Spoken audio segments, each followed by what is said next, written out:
Hello दोस्तों, कैसे आप सब लोग। उम्मीद करता हूँ आप सब अच्छे होंगे और मैं जल्दी से आपका दोस्त लोकेश हाजिर हूँ एक और कहानी के साथ। एक बार की बात है, एक छोटे से राज्य पे एक बड़े राज्य ने आक्रमण कर दिया।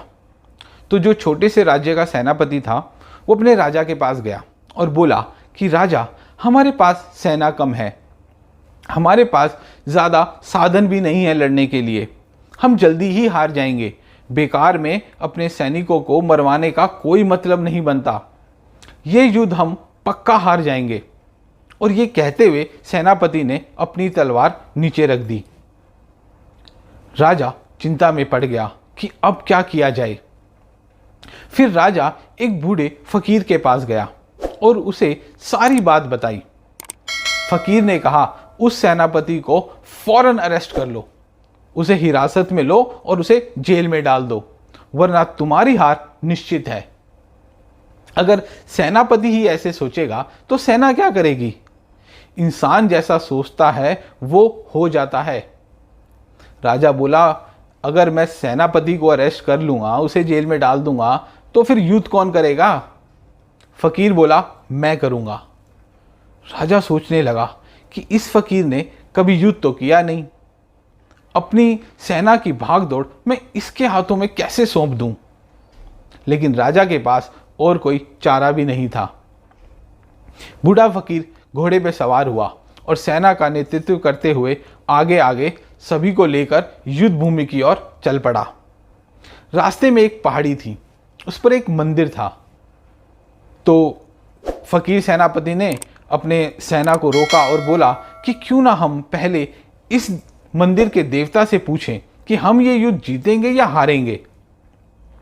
सभी सैनिक हैरान कि भाई फकीर बाबा ये सेनापति ऐसी कैसी बात कर रहा है।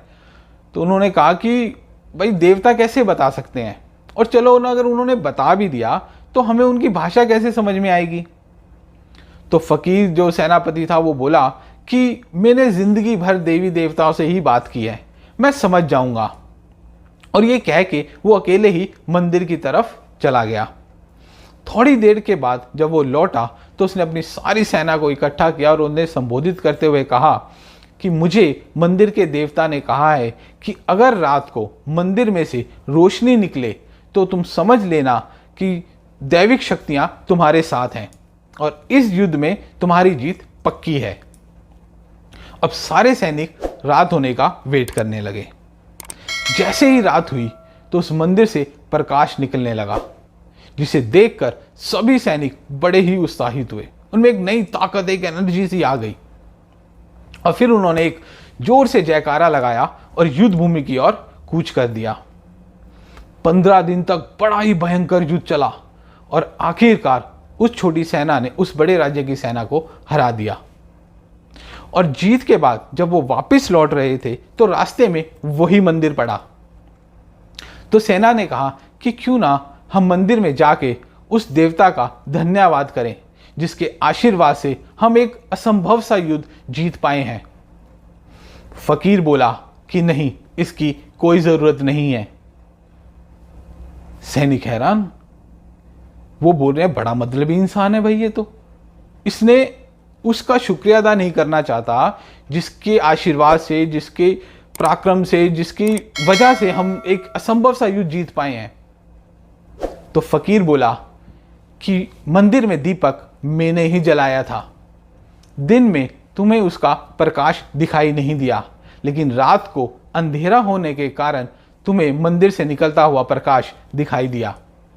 हम युद्ध इसलिए जीते क्योंकि तुम्हें विश्वास था कि हमारी जीत पक्की है, इस युद्ध में हम ही जीतेंगे। दोस्तों, मोरल ऑफ द स्टोरी ये है कि कुछ भी इम्पॉसिबल नहीं होता, बस आपको एक स्ट्रॉन्ग माइंडसेट की जरूरत है। किसी भी इम्पॉसिबल चीज को पॉसिबल बनाने के लिए आपको हमेशा पॉजिटिव रहना है। आपकी पॉजिटिव थिंकिंग और सेल्फ कॉन्फिडेंस ही आपको कामयाबी दिलाएगा। इम्पॉसिबल में ही छुपा है आई एम पॉसिबल।